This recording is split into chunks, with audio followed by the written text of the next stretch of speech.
Okay, so for those of you who have not met me yet, I'm Coach Shannon, so welcome to today's lecture. Some of you may have already attended this lecture, but nonetheless, there's always something new that you could learn. Okay? So before we officially start the lecture, ang daming intro, ma'am. Bakit? Okay. So, I'd like to give you a little motivation, okay? So I want to share this quotation from Johnny Robbins. So he said, no matter how many mistakes you make or how slow you progress, you are still way ahead of everyone who isn't trying. Let me repeat that. No matter how many mistakes you make or how slow you progress, you are still way ahead of everyone who isn't trying. So, I want you to give yourself a pat on the back and tell yourself, congratulations, self, you made it to the lecture today. Even though nasa Zoom ka lang, congratulate yourself for waking up early, okay? So, I know sometimes we can feel frustrated and disappointed because sometimes we lose focus. There are a lot of factors why we can lose focus in studying IELTS. Probably there are family matters or some issues that you're facing or anything. It could be anything. But then you have to make sure that you go back on track. And of course, remember to never quit until you receive or you achieve your goal, which is the band score that you want for IELTS. Okay? So, doesn't matter if your pacing is a little slower than your classmates. What matters is you don't give up, you keep trying, and you still choose to continue the journey, okay? Because this IELTS is a journey. It can be frustrating because not everyone gets their desired score from the first take. Some test takers even undergo 3 tests, 2, they repeat the test for how many times, but they still don't get the desired score. But that's okay. All right? You have to tell yourself that everything happens for a reason. Everyone has their own pacing. Okay? And we all have our own weaknesses and strengths. But today we're going to talk about the weaknesses that test takers have. Okay? That's why our topic today is the common mistakes in speaking.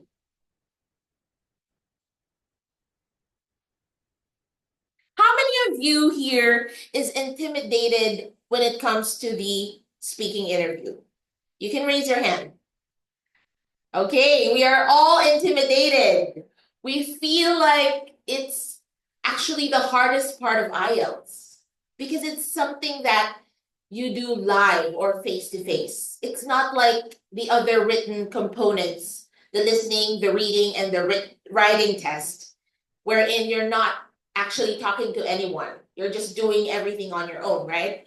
So in the speaking, it's an interview. You have to talk to a person face to face, at least virtually, what I mean, live, and you will be assessed according to what you perform on that very moment. Okay?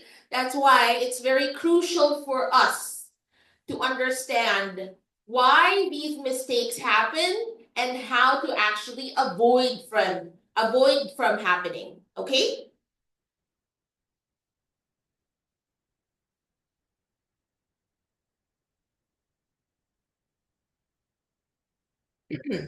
So, this is a statistical info that I would like to share to everyone. It's the average band score of test takers in the Philippines when it comes to the interview or the speaking subtest. So most academic students would get a 6.8 in their speaking, and general training students would get 6.4. if you notice, there's a very slight difference between the two scores or average scores. It's because there's a general fact that general training students are more eager, are more coachable, are more teachable than the ACAD students. Because most ACAD students, hindi na ako magpapa-coaching. Kaya ko na yan. Right? So, you do not take the coaching seriously. And that's a little bit disappointing because you have to make sure that ready ka in all areas, not only in the written component of the test, but also in your speaking test. So anyways, let's proceed to the grading criteria of the speaking subtests. Probably you've heard this from Sir Kevin or from one of our lectures before. There are 4 areas that you will be graded 25% each. So first is the fluency and cohesion. So this talks about how fast you can generate ideas, how fast you can respond to the examiner. Okay? It doesn't talk about the speed of your speech. It talks about kung gaano ka kabilis mag-isip ng sagot. Alright? And cohesion talks about how united your thoughts are. Or is it relevant to the question? Or now off topic na ba tayo? Okay? And we have vocabulary and lexical resource. Ano na ba yung range ng vocabulary mo? Is it beginner level, intermediate level, advanced level, or native speaker level? So that's also 25% of your grade in speaking. And definitely we have grammar. How well you can create sentences. Your sentence structure is very important because if you apply your native language sentence structure while speaking English, it can highly affect the comprehension. Okay? Last week, we had a grammar lesson. We talked about grammar for IELTS. We discussed the different structures of sentences, and then we also discussed the key areas where Filipinos or test takers have problems with. So if you want to replay that lecture, you can do so. You can access it from Wong Chong group chat, okay? But good news, because grammar is not so important in the speaking subtest as it is in the writing subtest. Why? Because in speaking, you don't really get graded about your punctuation, your spelling. You don't really leave evidence of your mistakes. But when it comes to writing, definitely yung mga punctuation nyo, capitalization, yung spelling, it's all part of the grammar score. So definitely, grammar is very important in your writing test. But again, hi, good morning. Grammar, as mentioned earlier, is not as important in speaking as it is in writing, but I did not say that it's not important. I just said that it's not as important in speaking than in writing. So you have to understand what I'm talking about here. So you still have to make sure that you're using the right structure. Okay, there may be a few inconsistencies or lapses in your prepositions, articles, determiners, conjunctions, or pronouns. That's okay. Kung hindi naman ganun kadami. Alright? Or if you don't really highlight it. So, we will give you tips and strategies on how you can improve on that area, okay? And the last grading criteria for your speaking is pronunciation, which is actually a very important part. Okay? 25% naman lahat yan. Fluency and cohesion, vocabulary and lexical resource, grammar and pronunciation. But why is pronunciation so important in speaking? Because the way words are uttered in your speaking interview can highly affect the comprehension. Kasi if namali ka ng pronunciation, definitely mamamali ng reception si examiner. And that could lead to a lot of problems. And the thing is, English language is very tricky because there are words that are actually same spelling, but mamali ka lang ng stress or intonation, it changes the whole meaning of the sentence. Okay? For example, the word progress, that's used as a noun. Progress. I can't see any progress right now. But the word progress, as you can see, the stress is on the second syllable, progress. It's used as a verb. How can you progress to the next level if you're not putting effort? Okay? So definitely pronunciation is very important.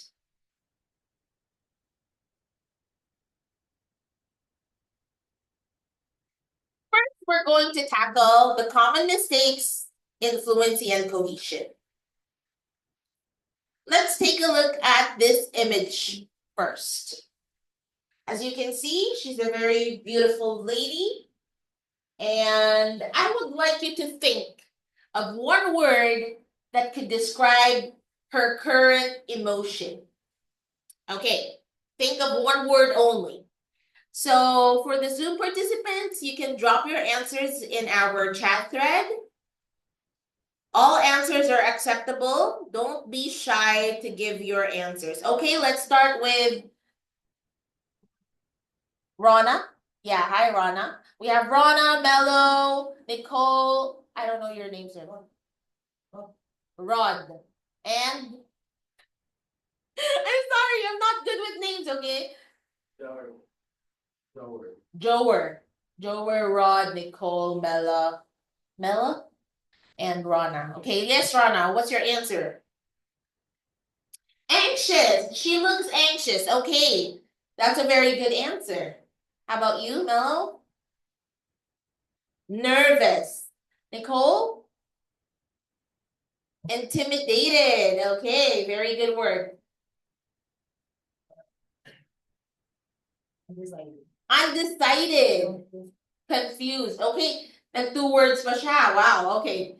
Binigyan ka na niya ng word. Wag ka na daw sumagot. Okay, I'm just kidding. What's your idea? Bothered. Okay, so we have anxious, nervous, intimidated, confused, undecided, bothered. How about Zoom participants? Ano yan? Hindi kayo competitive. Walang sumagot from Zoom. Probably they're sleeping. Kasi pag nasa bahay ka, you have the tendency to fall asleep while attending a Zoom class. Okay. All your answers. Okay, we have Andre, and he answered worried. So, kung mapapansin nyo, lahat naman ng words na binitawan ninyo, they have a common denominator. All right? So, this is actually how we feel when we're about to do something for the very first time. So, she looks like a bride, actually. She looks like she's the bride of a wedding. So, everyone naman, first time natin ikasal, right? So, it's something that is an unfamiliar feeling. It's an unfamiliar situation. That's why it's normal for us to feel bothered, undecided. Mga nagdadalawang isip, di ba? Itutuloy ko ba to? Or run away? Yeah? Anxiety. Did you feel anxious before you got married? Okay, so ang daming nakarelate dito. All right, so we also have anxious, nervous, intimidated. Okay, I want you to remember your very first time in a job interview. Recall that moment. Or sa mga students, your very first time to take your entrance exam. Nung nag-entrance exam ako sa university, bukod sa exam, may interview pa ako eh. So I was really anxious that time. Ewan ko lang sa mga universities nowadays kung you still have entrance interviews. So definitely, since it's your first time doing something, you would feel all those emotions that you have just mentioned. Worried, anxious, nervous, intimidated, bothered, confused. Okay? It's because you're not yet familiar with what you're going to do. But try going to 5 or 10 interviews within the week. For sure, on your fifth time or on your sixth time, hindi ka na kasing nervous nung very first time. Kasi nasasanay ka na, right? You get used to the situation, you get familiar to the situation, and eventually it builds confidence, right? So that's what we're aiming to do here at Niners IELTS English Coaching.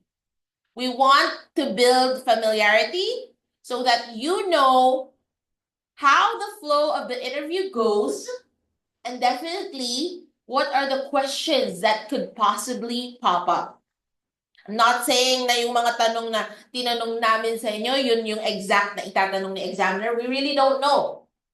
But then, it's just the same structure. It's just the same flow. There's task 1, there's task 2, there's task 3. Okay?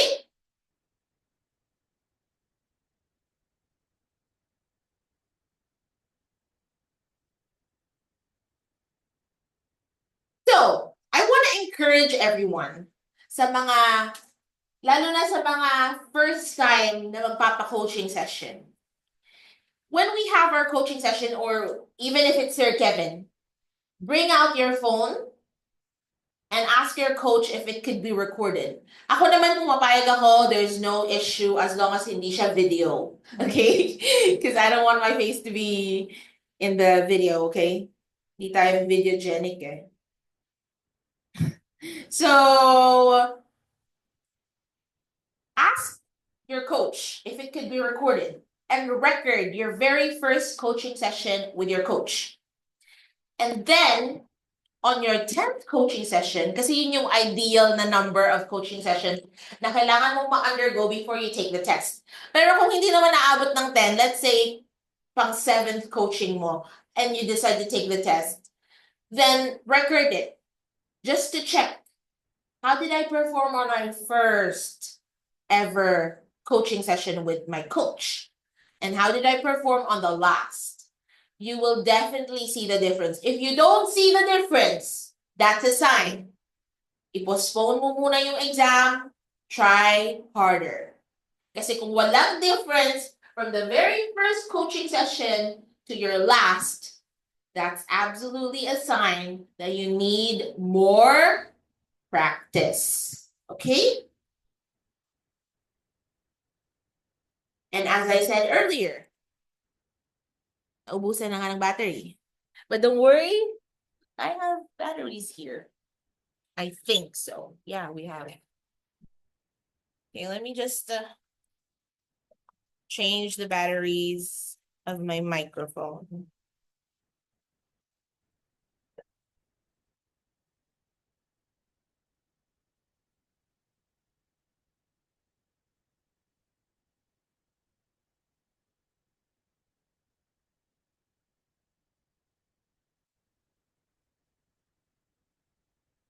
Okay. All right, so let's start. So one of the common mistakes in speaking, especially in fluency and cohesion, this will highly affect your fluency, is your stuttering and fillers. What is stuttering? Yun yung nauutal-utal in Tagalog, okay? And yung fillers, those are unnecessary utterances of or words such as like, yeah, really. Hindi nyo napapansin? Paulit-ulit nyo yung sinasabi because it becomes a filler.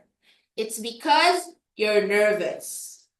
But if you're not nervous and you're calm, definitely the ideas will flow naturally as you speak. Okay? So, how can we avoid the stuttering and the fillers? Well, the very basic thing that you should do is practice. Okay? Because the main cause of stuttering and fillers is definitely you're uncomfortable in the situation. Okay? Ang dami nagsasabi, ayoko man magpa-coach kay Sir Kevin. Nakaka-intimidate yung poker face niya. Oy, mga nakarelate, nag-react to. So, nakaka-intimidate daw yung demeanor ni Sir Kevin. Sino dito yung sumasang-ayon? Okay. Yung iba naman, may mga naririnig akong comments. Ma'am, nahihiya ako magpa-coaching kay Sir Kevin. Imagine, yung itsura niyang yon, tapos i-judge niya yung ano ko, yung interview ko, yung speaking skills ko. Sabi nilang ganon. So definitely, dahil sa coach, medyo na-intimidate tayo. But I'm not saying naman that some people are more comfortable having me as their coach. I'm just saying that we have different demeanors. And that's normal. And that's something that you have to get used to. Kasi kung matatapat man sa inyo yung coach na masungit or intimidating, then you're ready. Kasi na-experience niya yun kay Sir Kevin. Sana lang hindi niya i-replay tong lecture na to, no? Baka wala na akong work bukas. I'm just kidding. Alright, so, ayun. May mga examiner din naman na very kind looking, very mabait or soft-spoken. But what would you do if ang matatapat sa inyong examiner has a cold poker face? Tapos yung tone ng boses pa niya, parang uupo ka pa lang, nanginginig ka na, ganon. I actually experienced that, okay? When I had my speaking test, sinungitan ako agad ni examiner. But what did I do? Guess what? I just smiled at the examiner. Because maintaining a positive demeanor and a smile during the interview will attract good vibes, okay? It's law of attraction. All right, so practice. How will you be able to practice? Kanina ko ba sinasabi, ulit-ulit na lang ako, undergo coaching sessions. At least 10 before you take your exam. But if you feel like speaking is your weakness and 10 coaching sessions is not enough, then take your time. Remember, nobody is going to tell you when you're going to take your exam. Okay? It's only you who can decide for yourself. Don't be influenced by any person like your aunt or your uncle or your mother, your father, or your wife, husband, employer, sorry. Huwag kayong ma-pressure because you're gonna pay 13.2. Are you paying 13.2 for the exam? Oh, sorry. Okay, 13.3. Thank you for the correction. Okay, so you're paying 13.3 for the exam. And if you screw it up, sayang naman yung 13.3. We know, ang hirap kitain ngayon ng pera. Inflation pa. Right? So, if I were you, take the time that you need.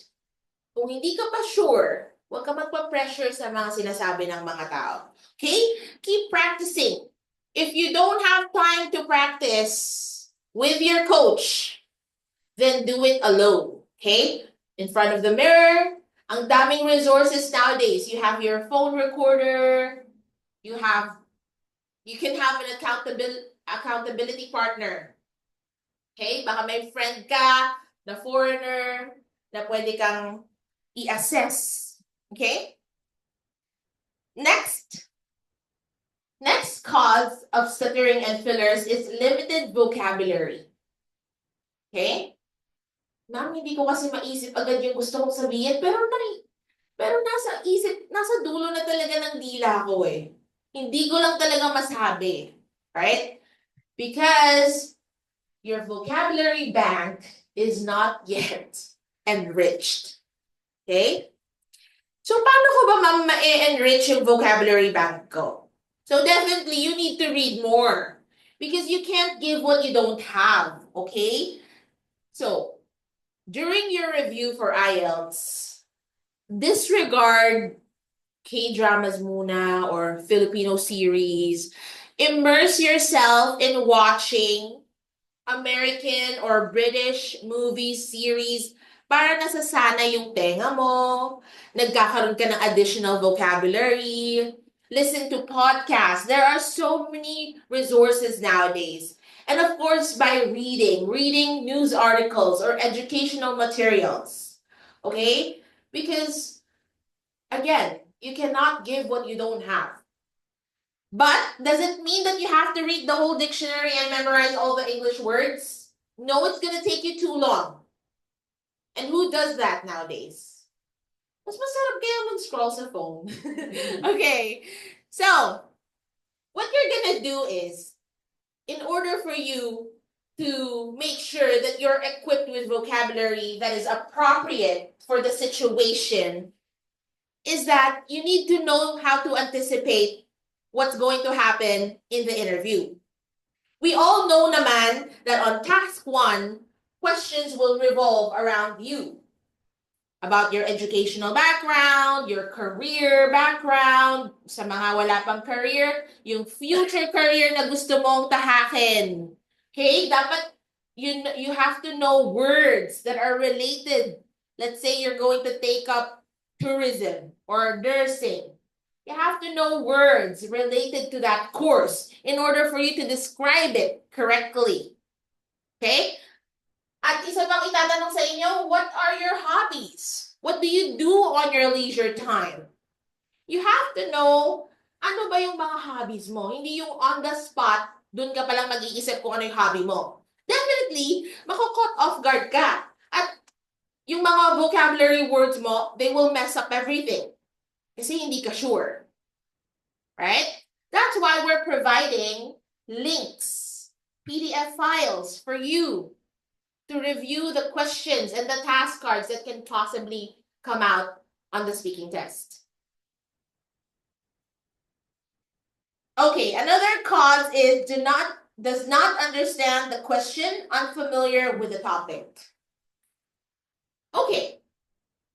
Minsan, because of too much nervousness, we tend to mishear the question, or we don't understand the question on the very first time that it was asked.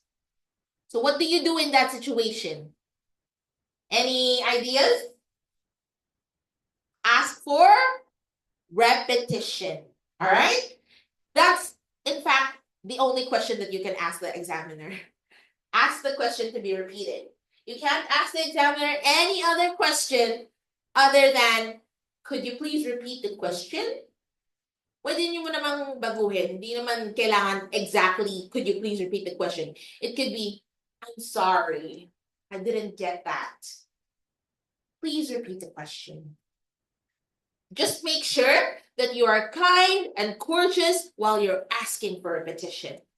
Huwag naman yung, ikaw na nga tong hindi nakarinig, galit ka pa. Okay? Hindi yung informal language gagamitin natin yung, what? I beg your pardon? Hindi ganun, okay? Because of course, we want to please the examiner. We want to present ourselves with a positive demeanor, kind demeanor, because we want the goal, which is the band score. Kaya naman, we have to treat the examiner in a very kind way.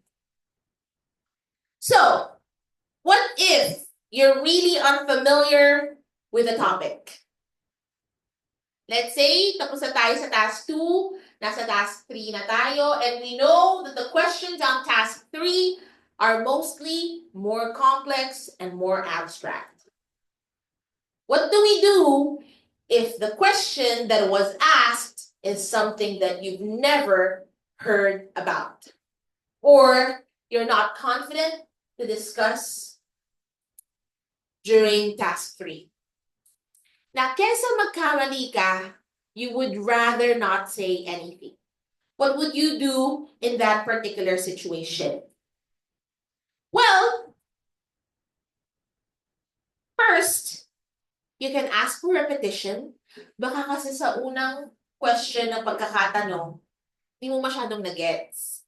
Malay mo, sa pangalawa niyang pagsabi ng tanong, medyo magets mo yung idea. Next is fish for answers. Listen to the keywords and understand the question. But now, if you really don't have any other resort or anything to resort to, then you can be honest. Just be honest. All right? You can simply say, I'm sorry, I am not quite familiar with that specific topic. But don't worry, as soon as I go home, I'll do my research about it so that I can be knowledgeable about that topic. And it simply means you were honest, hindi mo pinilit. Because pag pinilit mo, vocabulary liability, grammar liability, it can take a lot from your score. In fact, IELTS is not an intelligence test. It doesn't measure a person's intelligence. It measures your speaking ability. And I have proof that it happened. Yung pagiging honest, nangyari na. Nangyari na. I mean, it happened to one of the students here. So, right after the interview, he came up to me and said, Ma'am, I'm so anxious. Ito yung natanong sa akin sa speaking. And I was not very familiar with that topic. So I just said that I'm not familiar with that topic. And I was just being honest with the examiner. And I said, okay, just relax. I told you, it's not an intelligence test. IELTS is a speaking test. So after 24 hours, when he got his result, naka 8.5 pa siya sa speaking. Right? Kaya hindi ka dapat may intimidate if you don't know about that topic. Kailangan lang you respond accordingly. Okay? Because what are the odds na ipilit mo yung pagsagot mo sa tanong, mamamali-mali ka pa sa sentence mo at saka sa vocabulary. Alright?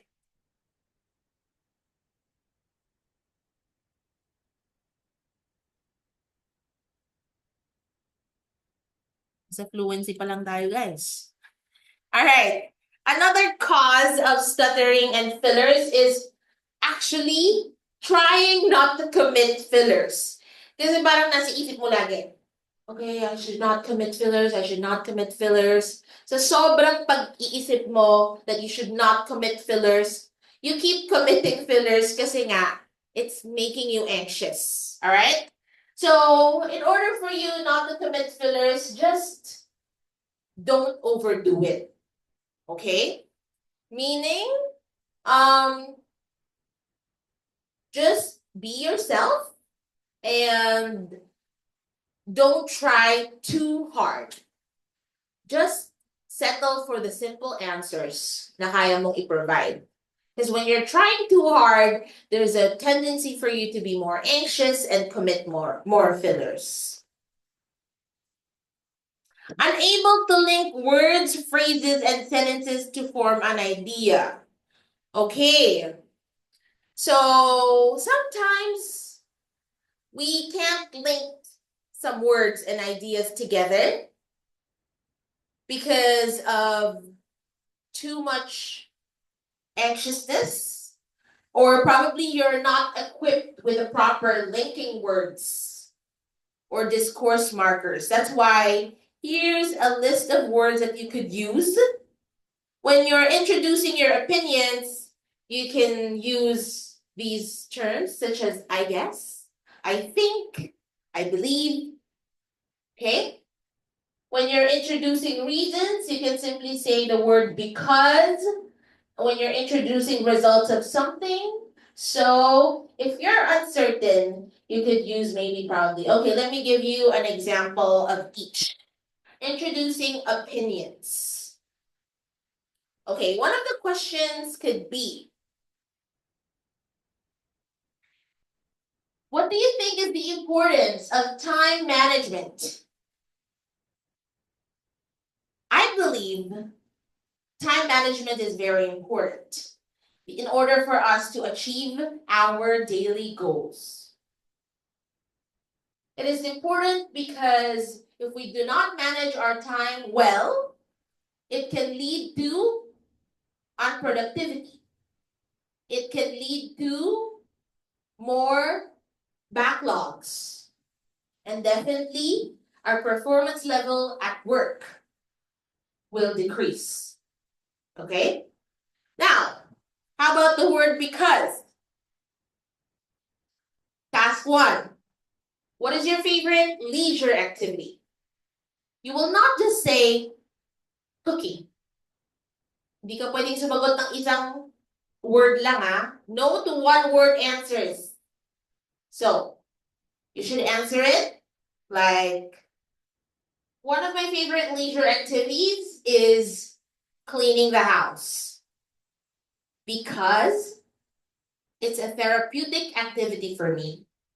And I like seeing my room and the entire house well organized because it gives me a good feeling and it's a conducive way for me to work since I am working from home. Okay? So that's a sentence or that's an answer na contentful. Okay? Binanggit ko yung leisure activity na favorite ko and I gave reasons why it's my favorite leisure activity. Okay? Next is introducing results of something with the word so. All right. Let's say the question is, what are the reasons why there's traffic congestion in the metro?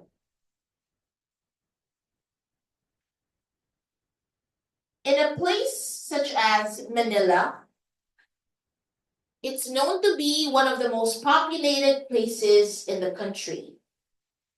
So the word so, it results to heavy traffic as we have a lot of commuters and private vehicles on the streets. Okay?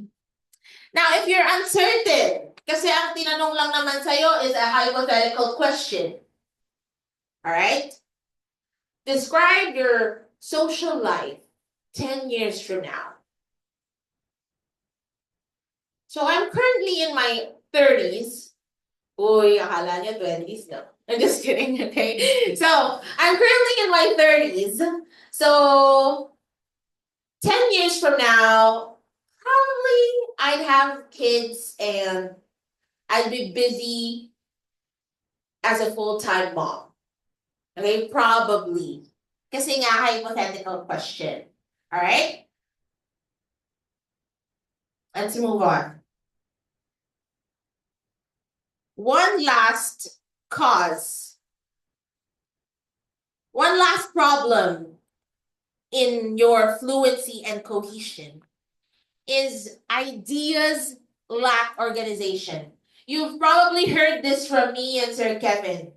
You need to organize your answers more. It's all over the place. Sometimes you're sharing your TMI. What is TMI?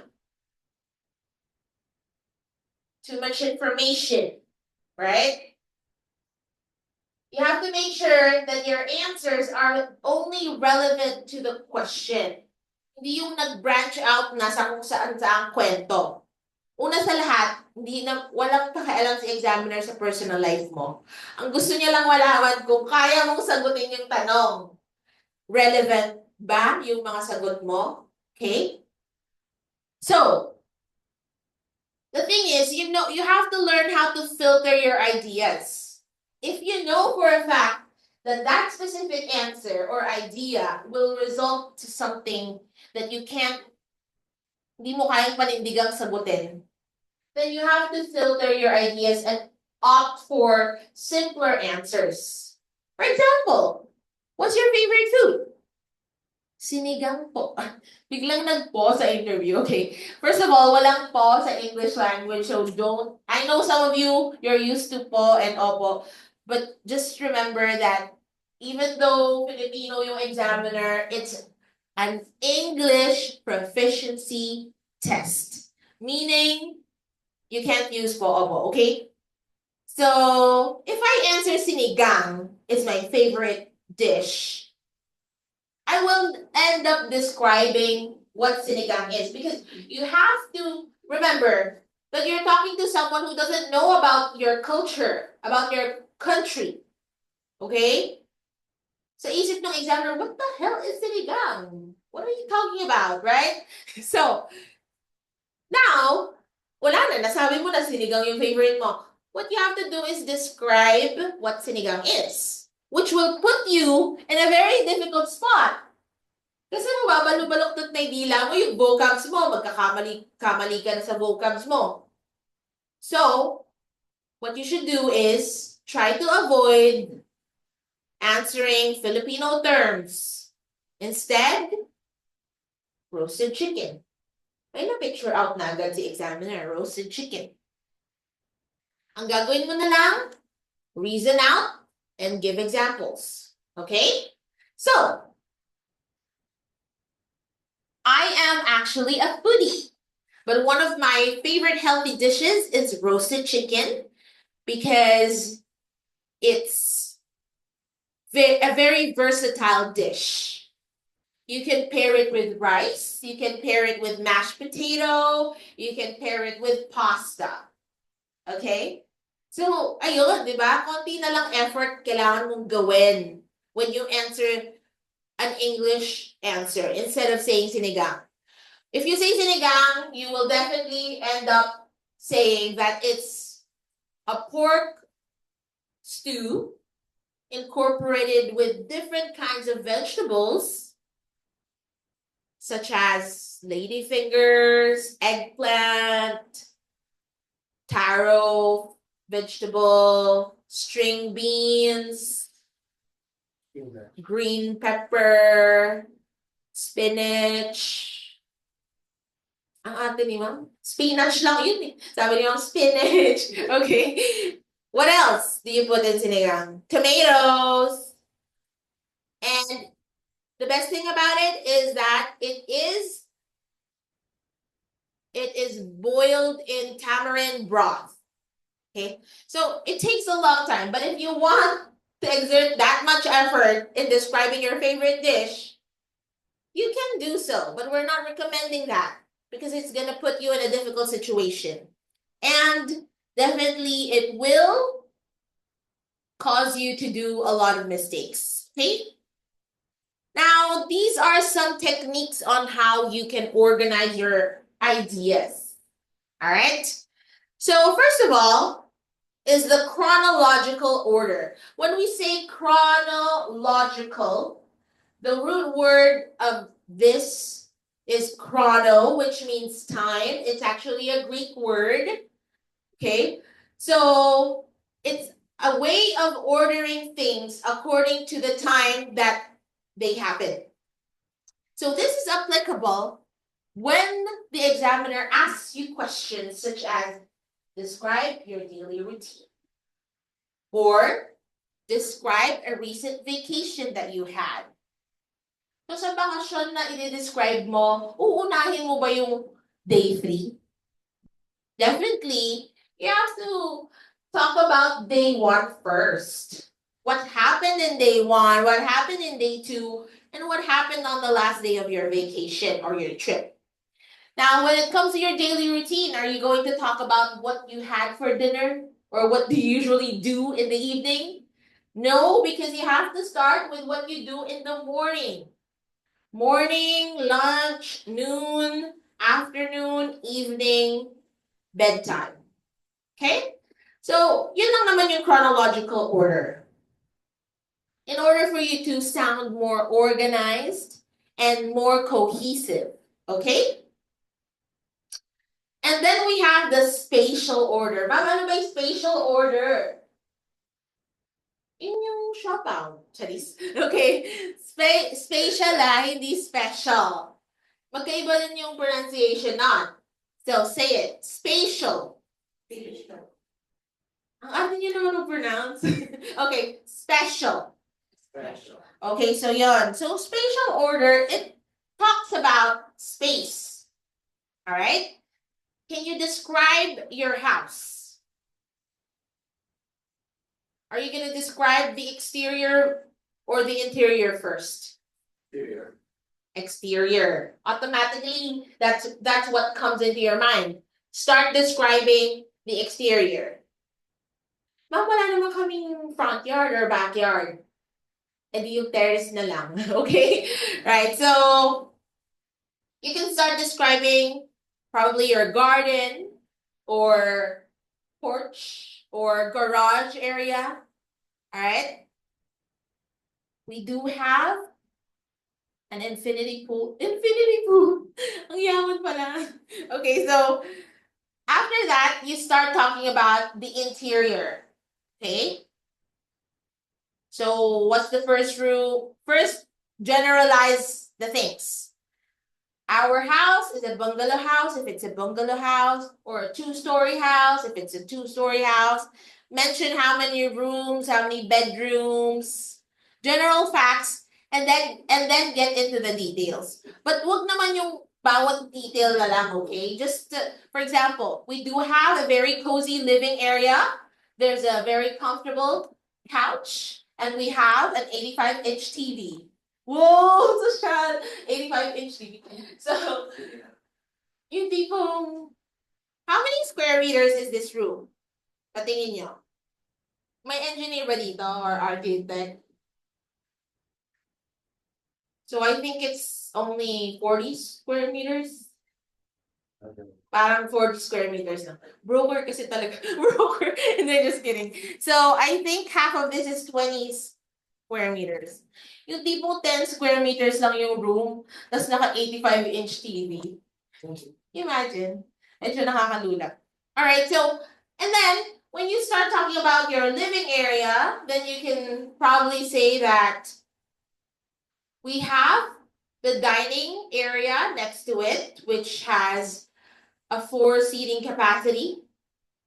And my favorite part of the house is definitely our balcony, because there's where we spend some chill time in the morning.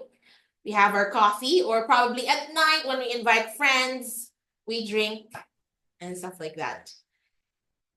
And my favorite part of the house, one of my favorite rooms in the house is my bedroom, of course, because there's where I can relax, I can spend me time, and definitely I can get my rest. Ganun lang. Hindi naman kailangan bawat busisi ng bahay mo, ikikwento mo na, alright? Now we have the causal order. When we say causal order, cause and effect, what are the causes? And then discuss the effects. Or probably, if you're going to name 3 causes, name the effects right away. Cause and effect, 1. Cause and effect, 2. Cause and effect, 3. And then problem solution is very similar to cause and effect. So you're going to discuss what the problem is and then give an ideal solution to that problem. Okay? What do you think are the causes of air pollution in your country? So you can say it's factories, vehicles, ano pa ba?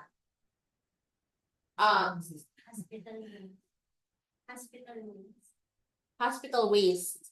Ayun, oo nga no. Hindi ko naisip yun. So yun. And then, after you name those 3, discuss the causes and the effects, the problem and the solution, okay? And then, of course, problem and solution, you can also talk about, one of the questions that could come up is, what do you think could be what do you think could be the cause of teka lang, let me recall the question. One of the questions that could come out is, what do you think would be the problems that you could face when having visitors at your house? Sige nga, isip kayo ng mga problems, kung ano yung mga problems na pwede nyong harapin if you have visitors in your house. Na-encounter ko kasi yung isang tanong na yun and it actually caught me off guard. What can you think of?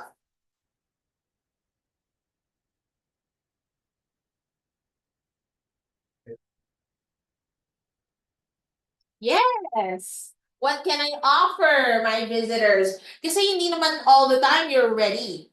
Or probably your pantry or your refrigerator doesn't have visitor appropriate food or drinks, di ba? Pero buti na lang talaga ngayon, meron ng mga food delivery services. Isang tawag or chat mo lang, you can actually order for your visitors, right? Another problem could be your house is not clean enough, right? Your house is not clean enough. Ako naman, isang problem na siguro masasabi ko, hindi pa ako naliligo. Mga ganun. Kasi di ba, kapag hindi mo na-expect na may bisita, hindi ka pa ready. Probably you're not put together yet. And of course, you can't face your visitors if you're not put together. Medyo nakakahiya nga naman yun, right? And the last one is the topical order. So, from the word itself, topical, you have to make sure that you organize each topic. All right? So, you have a major topic, like the main topic, and you give some subtopics. Pwedeng ganon, okay? So, for example, what are the qualities of a good educator or a good manager, effective manager? So you're gonna name one quality each and talk about each topic, the subtopics, okay? Alright, hindi pa tayo tapos sa fluency and cohesion. It's actually the longest part of this lecture. So we have hesitation and self-correction. Hesitation, what does it mean? Nag-hesitate kang sumagot, nagko-cause siya ng dead air or long pauses. Alright? What could be the cause of this? You're too conscious. Okay? Na magkamali. Alright. When you're focusing too much on vocabulary and grammar, it can cause hesitation. Alright? And self-correction. So, guys, when you're coming up with an answer, make sure na kung ano yung unang idea na mag-pop up sa isip mo, go with that already. Okay? Don't try to think of other situations because you will find yourself in an awkward situation na mag-iisip ka lang and then complete silence. Hindi kasi pwedeng may dead air during the interview. Kailangan tuloy-tuloy yung pag-uusap. Well, may dead air kasi magta-transition from task 1 to task 2, magbibigay si examiner ng mga instructions such as, okay, now we're on task 2. You have a minute to prepare for your task card. Yun lang yung dead air na may experience natin dapat, ideally, yung 1 minute preparation time. But all throughout your task 1 and task 3, you should not have dead air or long pauses. Because kapag nadidelay ka ng sagot, it can highly affect your fluency score. Kasi it means you were not able to comprehend or generate ideas right away. Yung iba naman, naintindihan naman yung tanong, nakapag-isip naman, but then you hesitate. Okay? But of course, if you've already practiced, if you've already undergone a lot of coaching sessions, yung hesitation na yan, unti-unti, mawawala. Alright? So, commit to your answers and do not make mistakes obvious. So, this is a very important reminder for everyone. Kasi minsan, pag ako, I make mistakes with my pronouns. Sometimes I use he when I'm referring to a woman, she when I'm referring to a man, and it's normal because sometimes we make mistakes. Our brain doesn't function perfectly all the time, right? So, what do you do if ever you utter mistakes in pronouns? Will you opt to correct it right away? Or would you just move on with it? Okay, very good. Andito na naman si Valedictorian. Okay, I'm just kidding. I remember you from last time. You're the only one answering.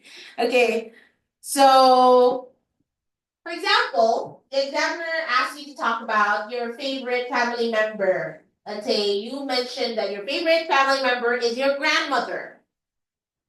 So while you were talking about your grandmother, okay, magbibigay na ako ng sample answer. My grandmother is my favorite person in the family because I grew up with her. She raised me since I was 3 years old until I was 19. Because when I was 19, I needed to go to university and I needed to move to Manila. Mga ganyan, okay? He is a wonderful woman. She's very courageous. She's also very smart. So, nagkamali ako sa he, pero kinorek ko na lang along the way. Hindi ko na hin-highlight. Kasi pag gumanon ka pa, oh sorry, she. She's a very courageous woman. Mahahalata lang yung pagkakamali mo. Okay? You're just making it obvious. You're just highlighting your mistake. Parang kumuha ng highlighter tapos hin-highlight mo ganun.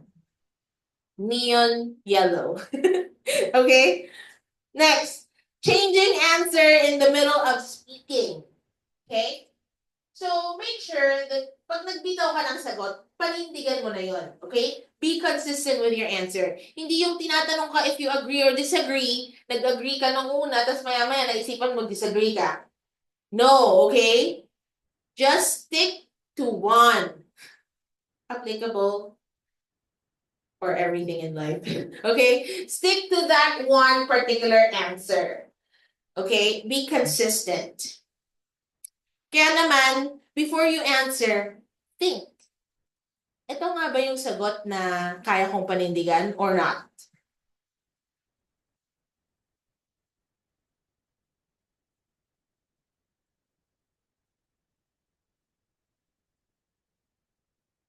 So, long pauses and keeping quiet. Trying to come up with impressive answers. Okay. So sometimes it happens because our goal is to impress the examiner. All right? But sometimes, actually na-experience ko to eh. A lot of times, I've had a lot of students who want to impress me while we're having the interview. So sobrang gusto mong magpa-impress, ang dami ng paligoy-ligoy ng sinasabi mo. Okay?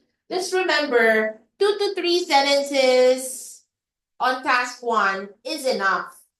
Okay? As long as natumbok mo yung pinakasagot. Alright? Kasi if you add more to it, the tendency is you're gonna sound like you're trying too hard, and definitely you're gonna sound like you are trying to impress the examiner. Please read this carefully. This is a speaking test, not an intelligence test. Okay? I want you to bear that in mind because the number one thing that would make you conscious in speaking is the fact that you want to come up with intellectual answers. Okay? So, Another reason why it would cause long pauses or you keeping quiet is sometimes you're distracted, you're daydreaming, or thinking about consequences of test results. So that's why I reminded you guys that being emotionally and physically prepared is as important as your intellectual preparation for the test. Okay? So you actually have to be holistically prepared spiritually, emotionally, mentally, physically, because all that will affect your performance. So you can't afford to be distracted during the exam. Yung habang nag-e-exam, iniisip mo si crush. Bakit kaya hindi ako crush ng crush ko? Or probably, iniisip mo, wait lang guys ah. Can you please mute your microphones?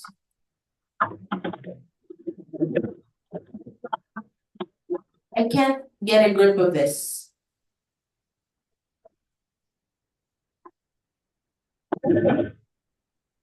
Yes, please mute your microphones. Okay, let's continue.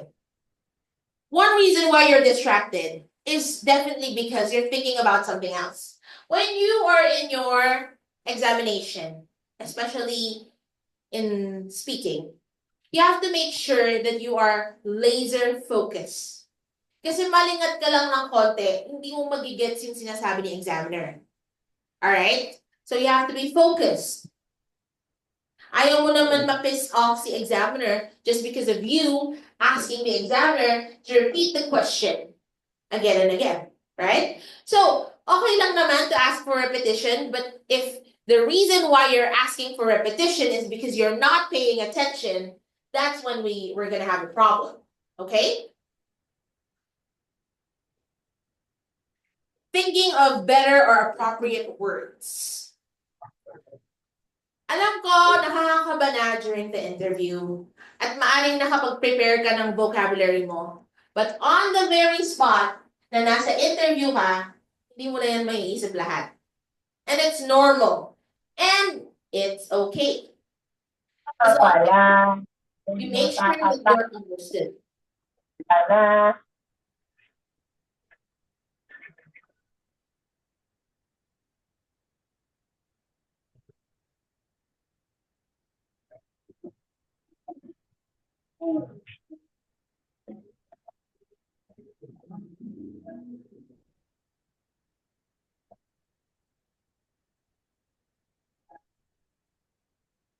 Okay. Short answers. Answering with yes or no, responding to questions using one word or sentence. This is a very crucial situation. You can't do this, okay? You can't just give a single word answer to the examiner. And definitely, you can't just answer with a phrase or a single sentence. As long as your sentence naman is contentful, okay lang, but not a single word, okay? So if the examiner asks you, are you into music? Do you like listening to music? Do you like watching movies? At yung sagot mo lang, yes. You're in a very bad situation. You always have to aim to expound your answers, to give reasons and examples. Okay? So, what time is it? It's 10:12. We've been having the lecture for 1 hour more. Okay, so mga 10:20, I'm gonna give you a short break time. Okay? So, do you like listening to music? Yes. In fact, my favorite type of music is rock music. I'm a big fan of. Are you gonna come up with a local band or an international band? What do you think is the right answer?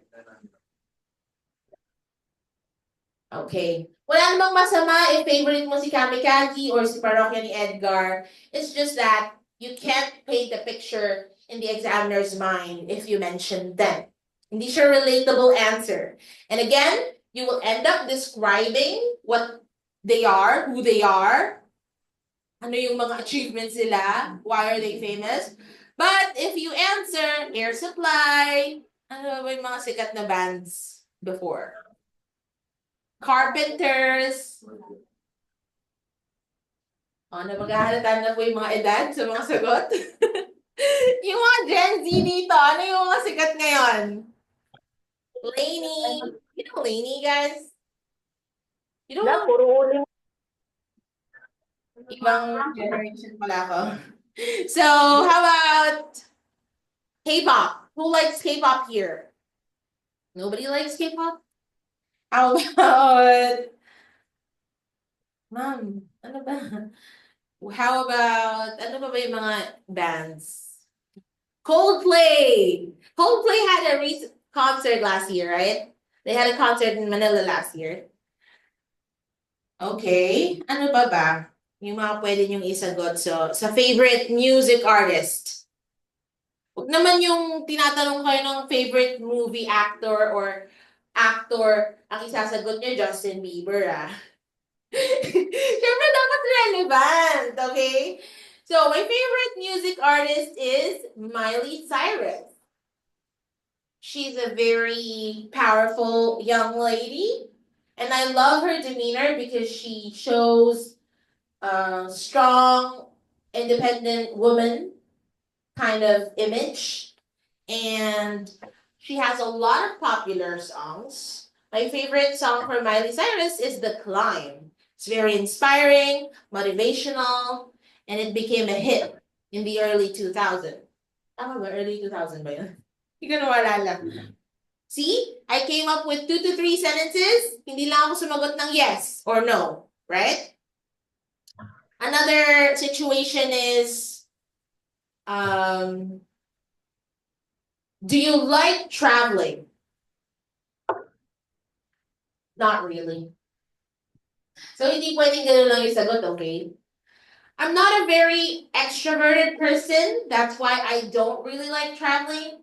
I like staying home. In fact, I'm a homebody.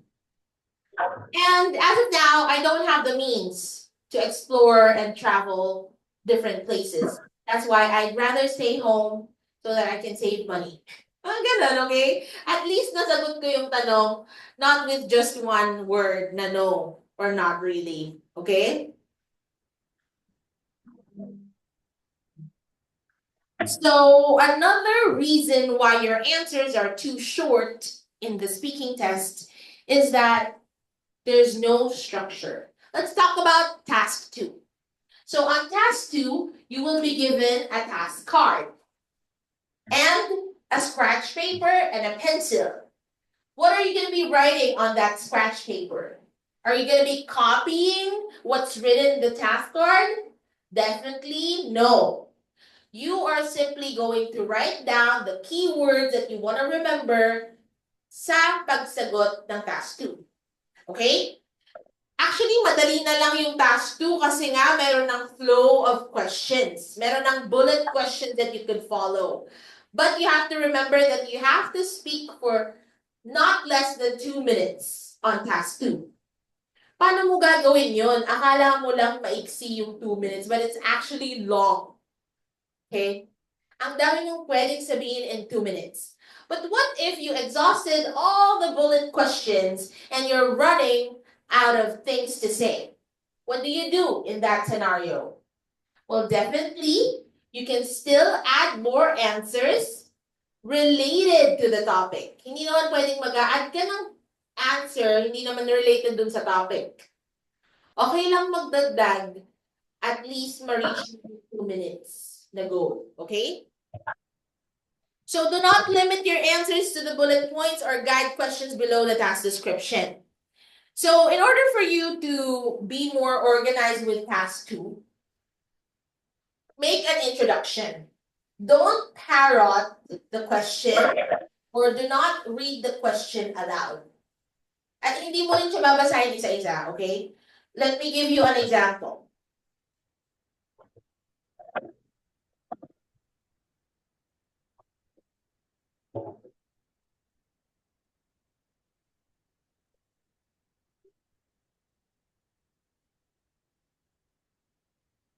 Wait lang.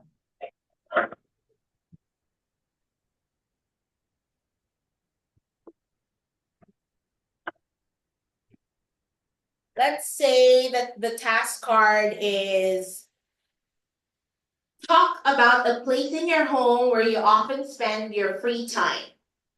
You should say what that place is like, where exactly it is, why you spend time in that place, and say what you would change about that place if you could and why. All right, let me repeat the main question. Talk about a place in your home where you often spend your free time. Okay, so let's try to answer that in 2 minutes. So may timer ba kayo dyan? I have my timer though. Okay, so we have 2 minutes.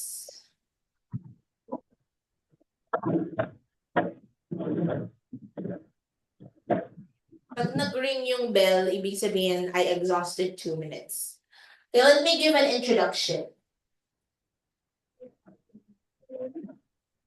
So there is a famous saying that there's no place like home. And definitely that's how I feel whenever I think of my home. Because it's a place for me to relax and spend a lot of my free time. As I am a homebody. But there is this particular place in my house where I find the most cozy and therapeutic place, and that is our living room.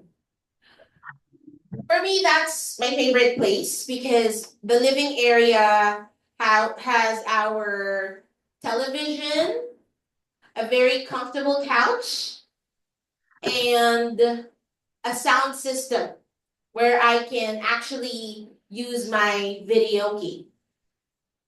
All right. I love singing songs in my video key during my free time. And for me, singing is a way for me to distress, to relieve my stress. That's why that's the activity that I would usually do in the living area. And whenever I have time, I even invite my friends over. We can catch up with a cup of coffee or some snacks or watch some movies since we have the same genre of movies that we like. There is something that I would like to change about it. In fact, I think I would like to add an air conditioner because these days it's so hot. And I think it would be so cozy and it would add up to the comfort if I added an air conditioner in our living area. And probably a few more plants since I only have one living plant in my living area. So I think I'm gonna add more plants if I have the chance. Oh, yun, 2 minutes na. Ang dami kong sinabi pero 2 minutes pa lang yun, right? So there you go. I'm gonna give you your 5 to 10 minute break and I'll talk to you again after 5 to 10 minutes.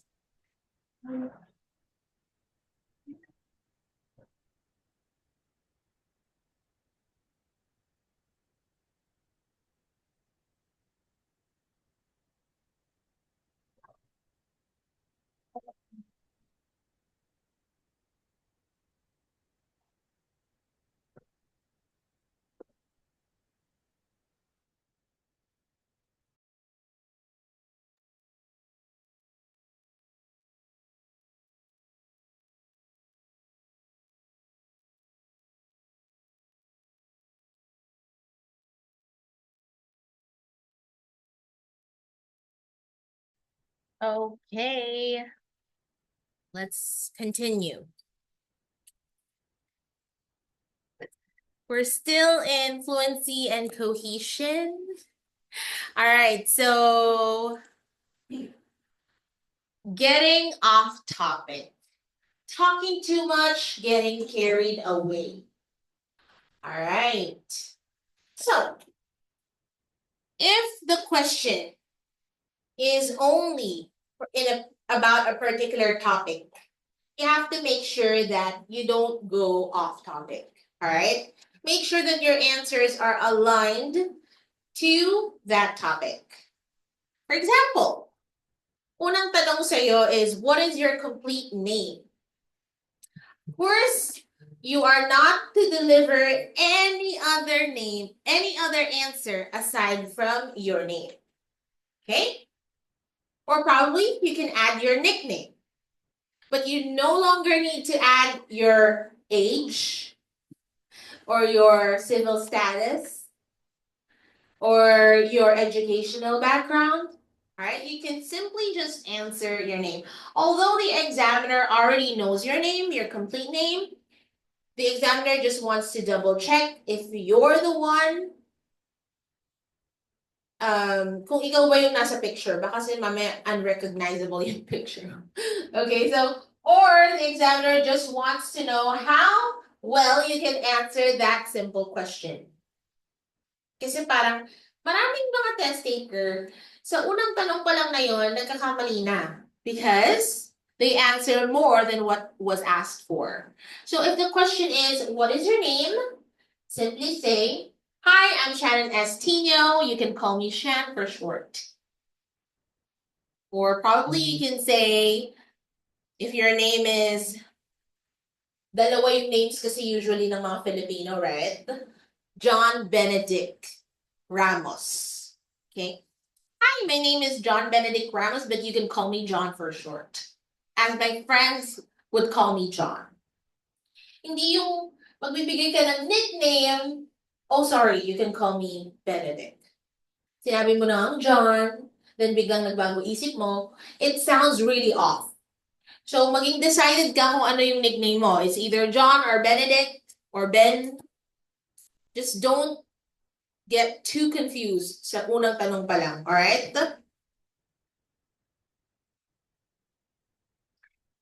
Now, if the question is, what do you think, what are the struggles? Kasi ang susunod na tanong, are you currently working or studying? I'm working as a nurse in a private hospital. I've been working there for 5 years now. And I work with elderly patients. Okay na yun. Allow the examiner to ask follow-up questions. Hindi na para ikwento mo bawat detail ng trabaho mo. Okay. Actually, I don't want to work there anymore because the salary is so low.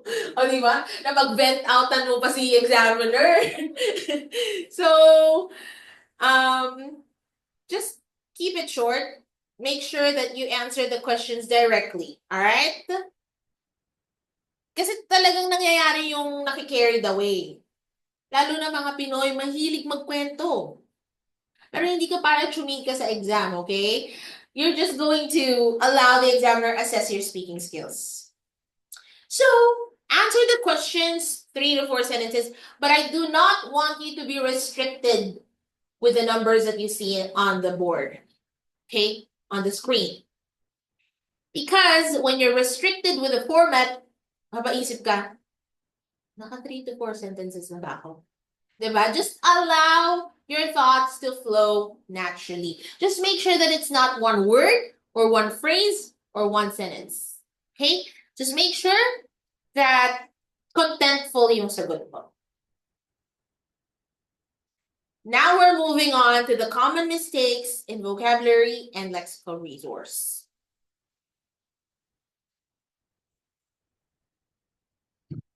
First one is the misuse of words.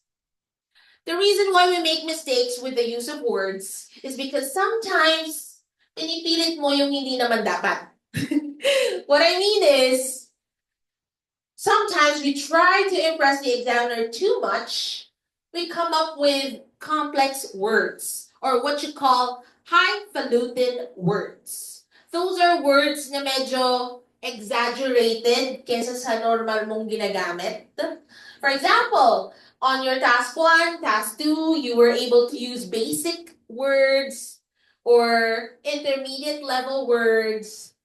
Nag-task 3 na at alam mo naman kailangan mong magpasikat sa task 3. Ngayon, gumamit ka ng mga words na masyadong exaggerated or highfalutin, which will lead to a lot of lapses kasi na-misuse mo.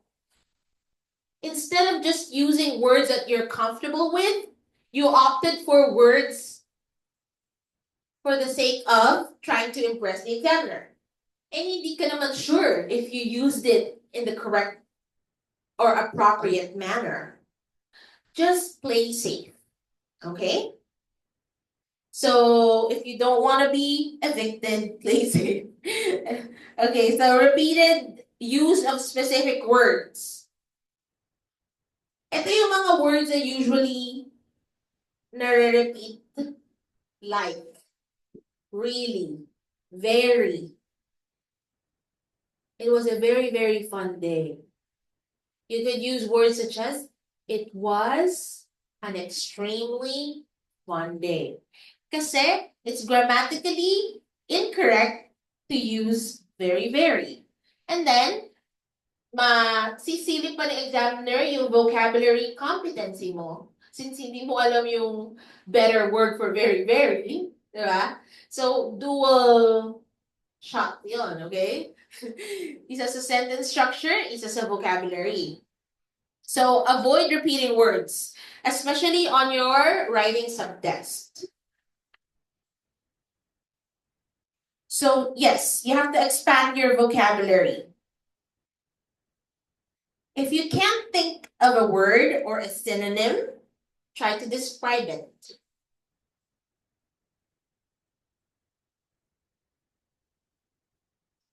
Okay. Overuse of transition signals. What are transition signals? Yun yung mga words na ginagamit mo to connect sentences, such as also, and, but. Okay? So, minsan, nagagamit natin yung maling conjunction. Be careful with that. And be careful not to use it too often. Pwede mo namang gamitin yung on the other hand, however, okay? And then, if you want to add more to the information, you can say in addition, also, to, all right? Overuse of adverbs, ito yung the boy ran really fast to catch the runaway ball. The boy ran really fast. Pwede mong gamitin yung word na sprinted.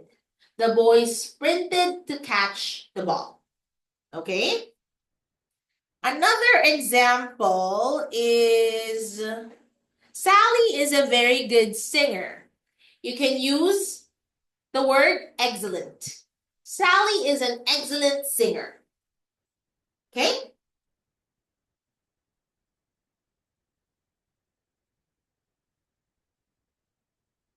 Parroting the examiner.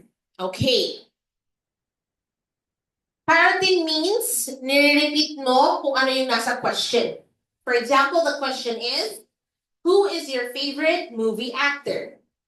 Parroting sounds like this. My favorite movie actor is, pwede mong ibahin, okay? You can say, well, I do have a long list of movie actors that I look up to, but top on the list is, bigla ko na blank. Sino nga ba yung mga movie actors?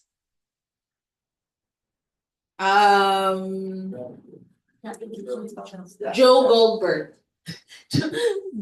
Kilala niyo ba yun? Yung bida sa You. Ay, Yung killer. Oh, yung sa Gossip, nasa Gossip Girl din siya. Okay. Or probably you can say something like this. I'm not really into movies, but there's a particular movie that I liked specifically because of the actor. Now he's my favorite actor. The movie was what's that again? Yung movie. No. It's a series. Yung movie na may zombies, si Brad Pitt yung bida.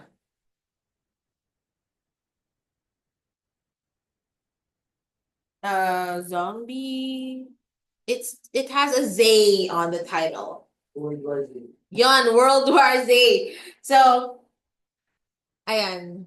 World War Z. So my favorite is Brad Pitt. And then you can state reasons. He's a very good-looking man, and he is a well-seasoned actor. In fact, he won these awards. If you're not confident kung anong awards na win niya, huwag mo na din banggitin yun, guys. Kasi baka magkamali ka lang. Alright? So, another example. What's your favorite hobby? I'm a very busy person. In fact, I'm juggling 3 jobs at the moment. I don't really have time for hobbies. But whenever I have the time, I love to travel, especially in tropical areas such as the beaches and close to nature. Ganun lang kasimple, okay? And then why? Why do you like beaches? Why do you like places close to nature? Since I'm living in the hustle and bustle of the metro, I would like to go relieve my stress at the beach or probably near the river. Ganyan. Alright? Just don't say, my favorite hobby is, it really sounds elementary. It doesn't show that you are competitive enough or competent enough with your vocabs. That's why refrain from doing that. Murmuring in Filipino, ayan, ano nga yun? Biglang na, ano nga yun? Yes. Mga ganon. Or, you mentioned a word in Filipino. Okay? For example, who's your favorite singer? And then you mentioned that it's Regine Velasquez. Wala namang problema, as long as you can describe her. Okay? But then it's better for you to come up with international singers such as Celine Dion or Taylor Swift, very relatable. Who else? Mariah. Mariah Carey. Sino ba yung mga sikat nowadays? Olivia Rodrigo. You know what, Nicole? You kind of look like Olivia Rodrigo. That's why it popped in my mind. Olivia Rodrigo. Who else? Sino ba yung mga nag-concert recently sa Philippines? Si Dua Lipa, right? She had a concert here. And who else? Ano ba yung mga pwede mong i-murmur sa Filipino? Yung hindi mo alam yung translation sa English, such as, minsan nasasabi, we have a sari-sari store. Okay, walang English na sari-sari store, but you can actually say mini grocery store. Mini grocery store. Ano ba yung mga madalas na nababanggit during the interview? Yun, yung mga ulam, yung mga favorite food. Ano nga yun? Biglang napapaganon, okay? So even though pabulong lang yon, it's still recorded. So, mapapakinggan din yun ni examiner. So be very careful not to do that. Okay, we're actually done with common mistakes in fluency and coherence and common mistakes in vocabulary. Now we will move on to common mistakes with grammar. Okay, this I have discussed on our previous lecture about making sure that your answers are in general, not specific person. If you don't know the gender of what you're talking about, or who you're talking about, okay? Because if you don't know the gender and you use him, his, the masculine pronouns, you're being gender biased. And we're now living in a gender equal society. Before, ganun eh. His yung ginagamit na pronoun even though unidentified yung gender ng tao. But now, be reminded that you have to be gender neutral, gender equal. It's either you say his or her, or you pertain as a whole. Use pronouns such as them, their. Okay? I-pluralize nyo na lang si subject para safe. Okay? So, one of the most common grammatical errors is unfinished or incomplete sentences. I have encountered so many students. Iisa lang yung feedback ko. Don't speak as if may kaduktong pa sasabihin mo pero wala na pala. Okay? It has something to do with your tone, and it has something to do with your unfinished thoughts. So finish your thought first before moving on to the next, or make sure that before you stop talking, you finish your thought. Okay? For example, tinanong ko siya about the reason. Okay, one of the questions could be, what do you think is more important? So, what do you think is most important? One's salary or job satisfaction? Okay, sige nga, try niyong sagutin yung tanong na yon. Yung mga nagpapaka-plastic, sasabihin job satisfaction. Doon tayo sa magpakatotoo tayo, syempre yung salary, right? Salary is more important. So, for example, the test taker says, for me, having balance between the salary and job satisfaction is very important. Because for me, I want to make sure that I have good mental health while doing my job, and I am satisfied with the compensation that I receive. I want to be able to release my full potential. Parang may kadugtong pa yung gustong sabihin, right? Pero tinapos ko na doon.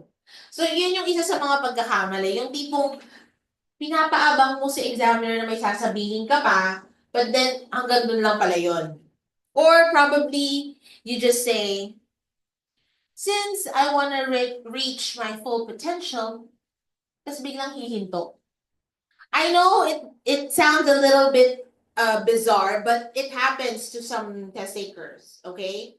Kasi biglang nag-hesitate na na baka magkamali. So you have to make sure that you finish your thoughts and your sentences. Or there are instances wherein incomplete yung sentences. Not really. Yon, incomplete yon, okay? Or you could have mentioned let's say you're talking about your favorite book. Okay, my favorite book, or the book that I enjoyed the most, is entitled Charlie and Willy Wonka's Chocolate Factory.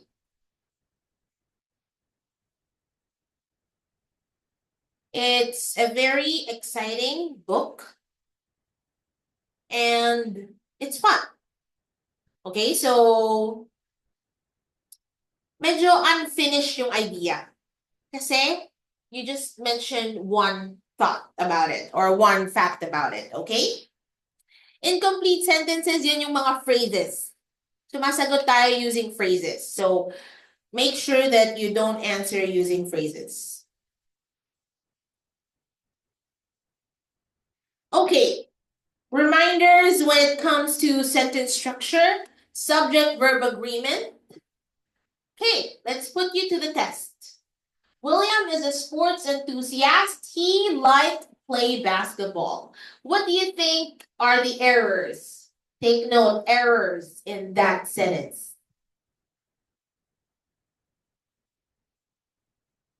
William is a sports enthusiast.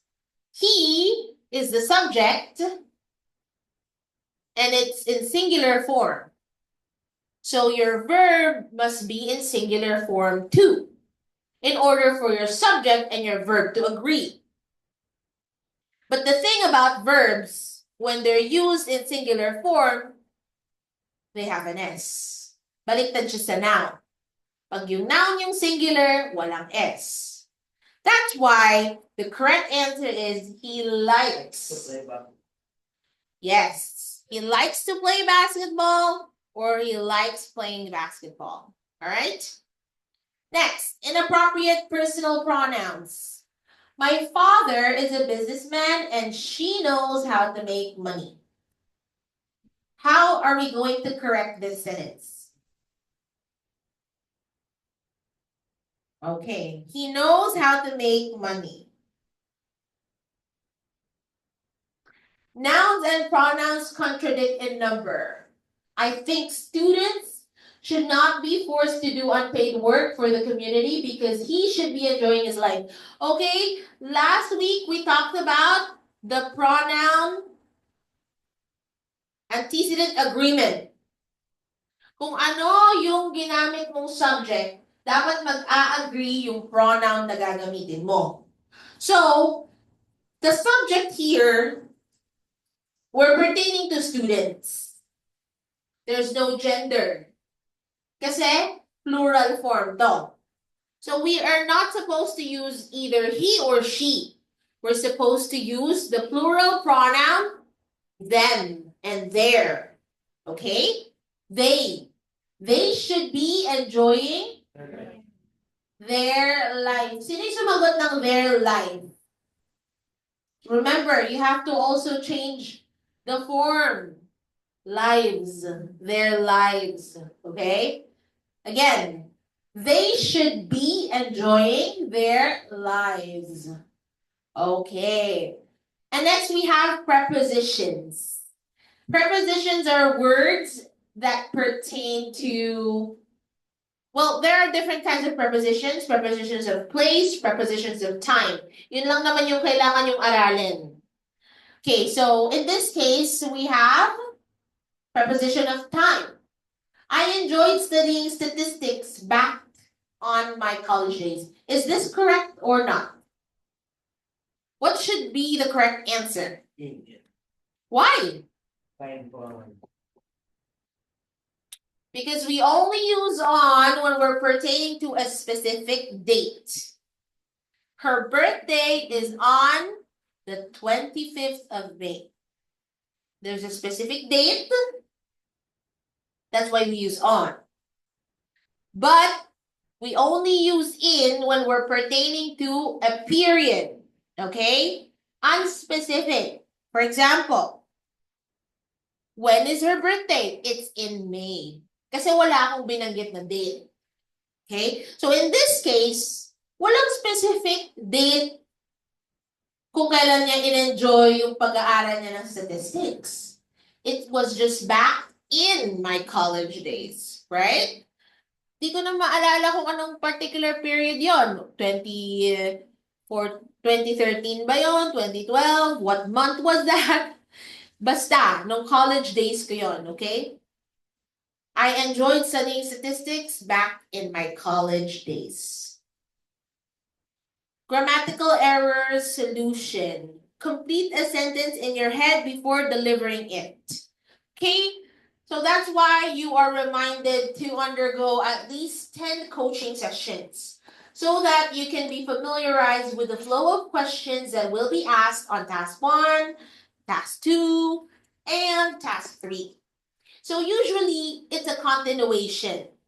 Yung topic, evolve lang naman siya into a more difficult scenario, but still, there's a specific theme. Okay? If you're going to talk about friends, communication, mapapansin mo, madedevelop lang siya, same theme pa rin, same topic pa rin. It's just that the scenarios are gonna be more difficult and complex, especially on task 3. Okay? So, yun. That's something that would make you feel at ease. Kasi nga, the questions will revolve in one topic.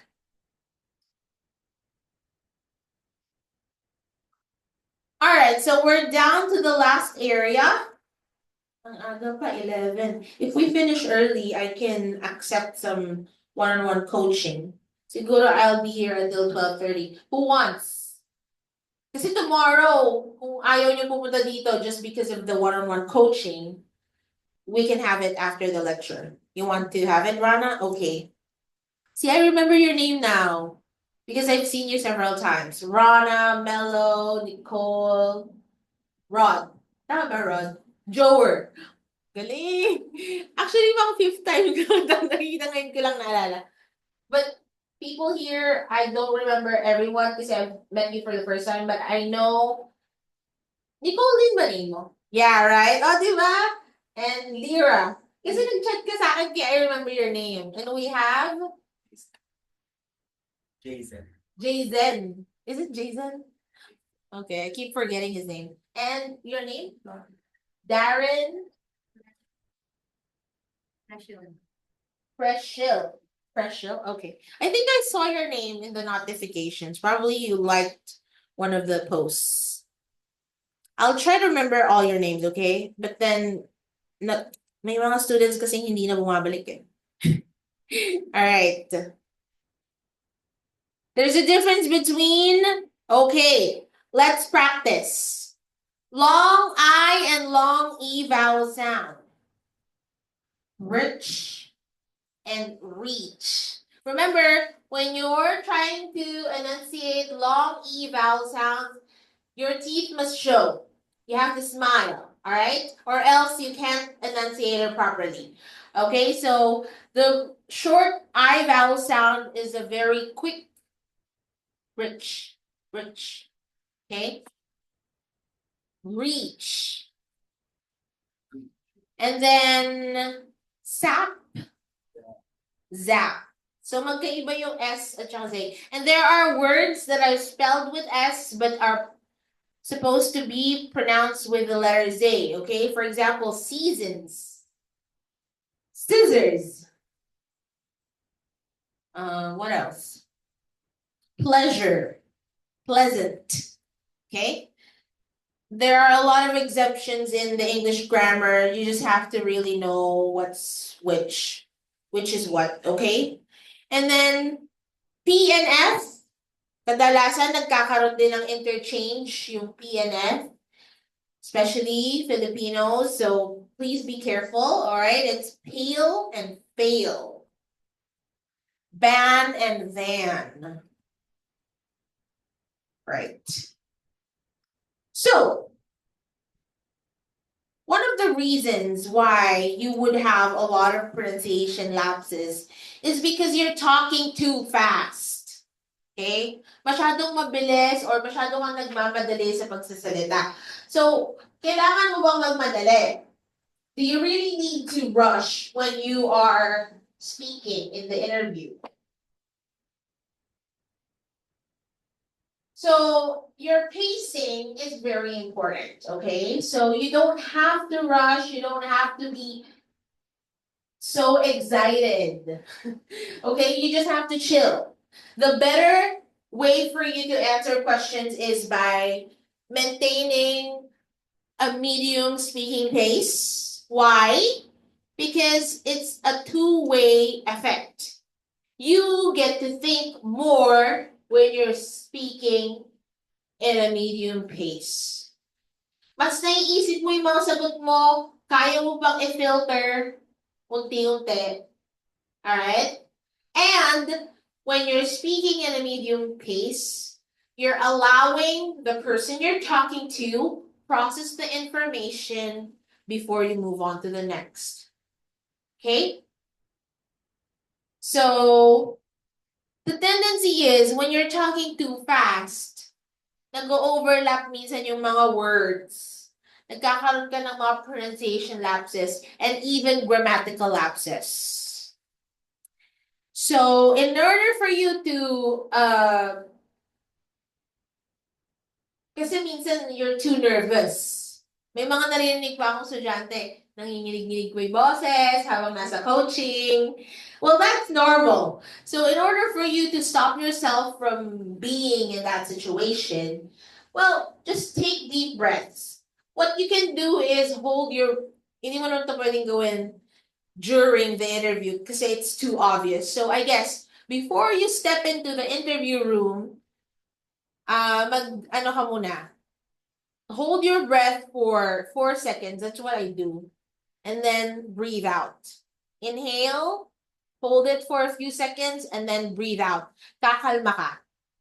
Your palpitations will stop, and somehow you will relax. It's effective. I've done that.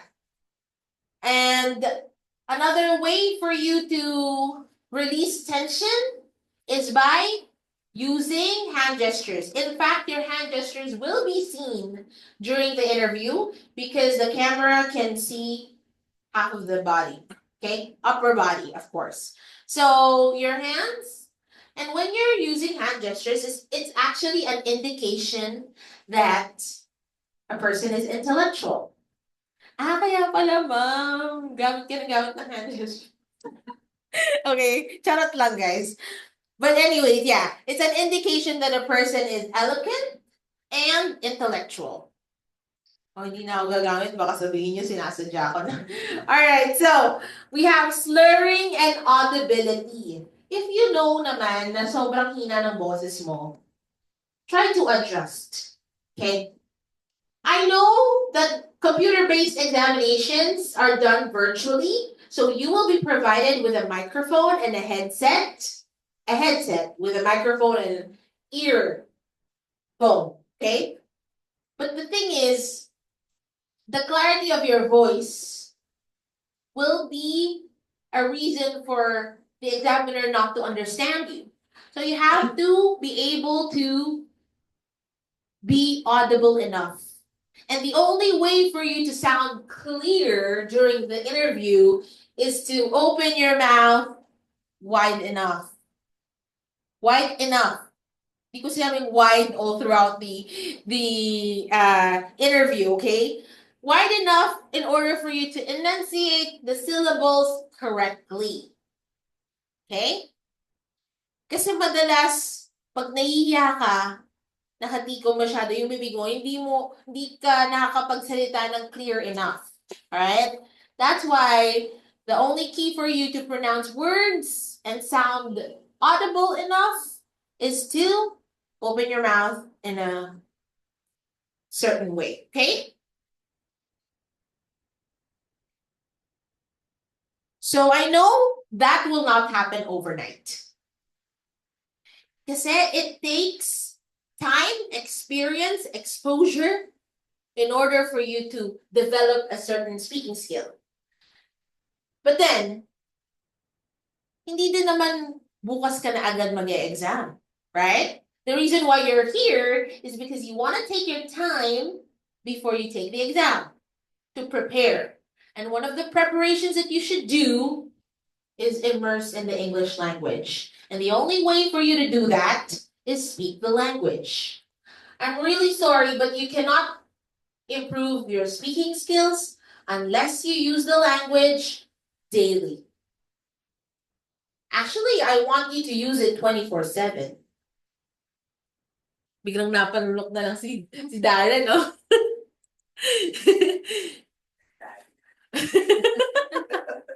So, kung ako sa inyo, dapat meron kayong mga friends na foreigner. Wala ba kayong mga friends na foreigner? Pag-practicean nyo sila. 1 hour call a day, probably. That's enough. Okay, you're somehow gonna get used to it. Or kung wala kayong friend na foreigner, for sure naman meron kayong mga friend na Englishera or konyo, di ba? Tawagin niyo muna yung mga friends niyo sa Manila. Kasi sa Manila, hindi na bago when you step into the coffee shop and everybody's speaking English. Like, that's so normal. Pag dito sa Kabanatuan, people are gonna stare at you. Weird. Ang arte. Mga ganon. But actually, my friends and I, when we order at a coffee shop, we just speak English and we don't care. Kasi, modern age, normal na lang yun eh. And if you need to do that, if you need to do that to immerse yourself in English, why not? There's nothing shameful about it. You're just speaking English, which you will be doing a lot of when you go to the country that you're dreaming of. Dreaming of. Okay. So, there's another suggestion that I have. Actually, two more suggestions. Yun nga, sana meron kayong foreign friend para nakakausap nyo ng libre, you know. Or, you can hire a private tutor. Yun yung ginagawa ng mga Korean students ko, actually. They just hire a tutor for them to speak the language. Because once language is not used, it will be forgotten. Okay? I used to be fluent in 3 languages when I was in elementary, but now I'm only fluent in 2 languages because one of those languages I no longer use at the age of 11. So, di ko sasabihin yung age ko ngayon, syempre. I'm not gonna tell you my age, but it's been a long time ago. Hindi ko na ginagamit yung specific language na yon. If you ask me if I understand what people say when they're speaking that language, yes, I would understand it. But can I speak it fluently at this very moment? Hindi na. Ano language? Secret, but kasi just kidding. So, this is what you're gonna do. Use AI. Sobrang useful ngayon ng ChatGPT or any AI tools. Kahit chat lang, like text. At least yung reading mo, napapractice mo. Okay? So, download ChatGPT now, guys. If you have access to the internet. If not, then pag-uwi nyo na lang. ChatGPT. Pwede nyo nga rin tong pag-vent out ng mga problema niyo sa buhay. Sasagot siya. Promise. GPT. Chat and then GPT. Mami yung parang Yes, exactly. Yung parang hugis mamon. Hindi ba ganito ba? Yes, yes. Hugis ensaymada pala. Hugis ensaymada. Ito ba ba? Yes, exactly.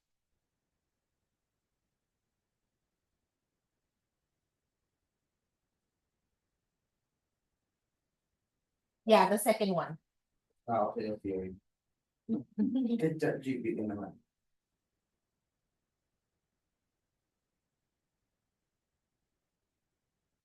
Okay, so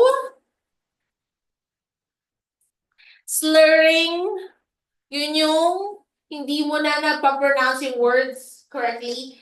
Sana naman walang nagsislur kasi para lang yun sa mga nasa stroke. Just kidding. Wag naman sana, di ba? Sa sobrang kaba mo na stroke. I mean, knock on wood. Naniniwala ba kayo sa knock on wood? So, yun. Sometimes it happens, okay? There's a tendency for you to have a slurred speech. But that's a physical condition. But sometimes if you're too nervous, it can happen. But hopefully not, okay? That's why you have to make sure that you're holistically prepared before you take the exam.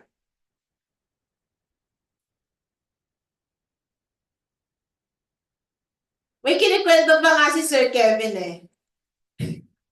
Meron daw mo na nakapasa speaking test. Sabi niya, ewan ko, naki-etchos lang ata. Tanong ko nga, Sir Kevin, totoo ba? Hindi, meron nga siyang sinabi. Nakapasa nga siya, talaga, promise.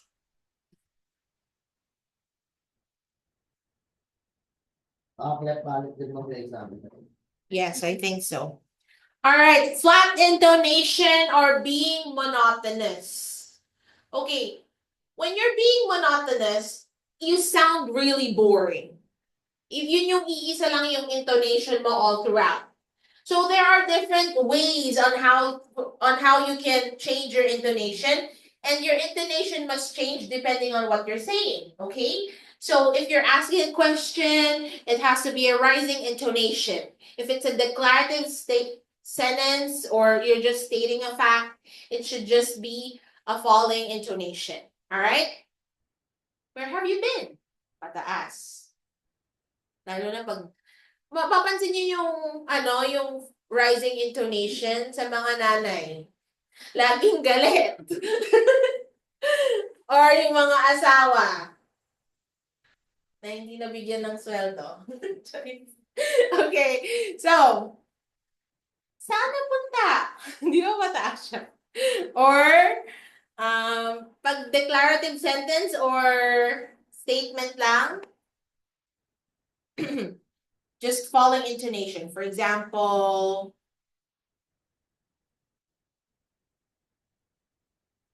I've been there twice. I've been to Japan. See? Falling intonation lang siya. So you have to make sure that you're expressing your emotions well. So very important yung pitch, yung volume, and yung speaking pace.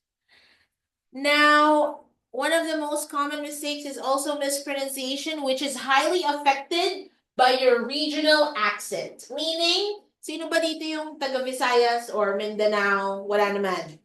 So, since taga Luzon tayong lahat, most probably, wala kayong problem when it comes to regional accent. Okay? So now you're gonna watch a video.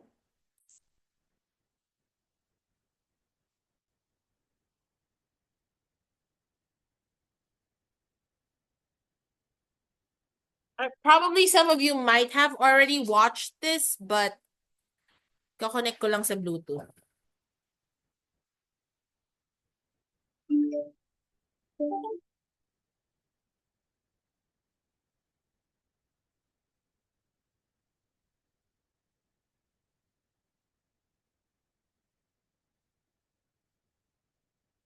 Now, we've been talking about a well-known person you like or admire, and I'd like to discuss with you one or two more general questions related to this. Let's consider, first of all, famous people in your country. Yep. So in China, what kind of people become famous? Politicians, the pop stars, and sports stars. It's similar with the other countries, I think. Or is one of those groups more popular than others? It depends, because for like politicians, you have to know them because they appear all the time on televisions, on newspapers. But for some pop stars, like, because it's especially famous for the young people, because the young people like to follow the stars and the new trends. But for sports stars, they mainly become famous during some Olympic Games or some competitions. So it really depends. Yeah. What about in the past? Were those same people famous in the past? Politicians, sports stars, and pop stars? I think so, because I had talked with my parents at their age, and when they was young, they also follow some pop stars and the sports stars, and for the politicians, they change tweets quite often. So yeah, they're also famous. Yeah. And how about the future? Where do you think it's going to go? I think this kind of people will remain famous in the future. This kind of people, because we still have lots of new pop stars, sports stars, and some new politicians. But I think some other people will join them as well. For example, nowadays, some like entrepreneurs. For example, the founder of the Facebook, he's famous for everyone. Even some not weird, but strange people like the founder of the Vicky League. He's also popular because the things has done. So I think this kind of new raising good people will join, famous people in the future. And do you think technology is going to be the place where many of our famous people come from in the future? Definitely, because I think, nowadays, most of people use, the Facebooks, the Twitters, so definitely this kind of website or the new technology will help to, make people famous. And I think many people are working on it because, there are special companies, to make these people famous through the internet, the advertisement or the promotion. Now let's talk about celebrity culture. Often famous people are used in advertising. Yep. Can you give me some examples of that? Well, it's quite often, we can see lots of famous people on the television. For example, like one typical example is the Michael Jordan, because he is actually, when the first time the Nike become very famous, it's because Michael Jordan, because he is the first, his first NBA stars, to sign a company to, have the, serious commercials for specific companies. And I think that's a typical example, how the famous people to help the company successful, and also the company use his money to make the stars become more famous. So I think yeah. And that example you're talking about with Michael Jordan, he's a basketball player who is promoting a product that he was personally involved in producing. What about celebrities who endorse products for which they have no personal connection? Yeah, it's quite often because people are profit oriented. Yes. Yeah, we can see lots. I think for some like makeup production, we can see lots of famous, female stars. They just say, okay, this one's so good, it's fantastic. Nobody know whether she is using it or not. Yeah, I think sometimes because of this is ethnic choice. Someone they really try it and use it and then say, okay, this one's fine, it's good. So we can rely on it, but some of them just want to get the money. So it's just do the promotion stuff without really using it or testing it. Now, how about our young people? How might famous people or celebrities have a negative impact on our young people? Well, as we know, some famous people is not that good. I have to say this. I cannot say that immoral, but the action they have done is really bad. The example for the young kids or the young generation, because some of them once they become the famous, they just try the drugs, have stay in the clubs, all day, not all day, but all night, and yeah, definitely, young people sometimes cannot distinguish good things or the bad things. Sometimes they just follow the star's actions. So it makes, some of them just, okay, say, it's pretty cool thing, to try some drug because that star is trying it or many stars are trying it. Oh, it's pretty cool, to stay with girls all the time, different girls all the time, some might, adult he's doing the same thing. So I think it's pretty bad negative effects on the young people. Well, thank you very much. Thank you. That's the end of the speaking time. Thanks. All right, so what have you noticed? But parang yung mga facial expressions niya nakaganon. Na-stress ba kayo? Kasi na-stress ako eh. Right? Actually, very strong yung local accent ni Sir. Kaya it affected his speech. So, that's a band score of 6. Ano ba yung napansin nyo? What other things have you noticed? Repetitive words? Yes, what else? No introduction. No introduction. Okay, commercial. So, ano pa? Okay, he's getting off topic, maraming paligoy-ligoy. And you mentioned na marami siyang sinasabing, too casual language, right? Yes, what is it? Talking too fast. Kaya hindi niya napapronounce ang maayos yung words niya because he's talking too fast.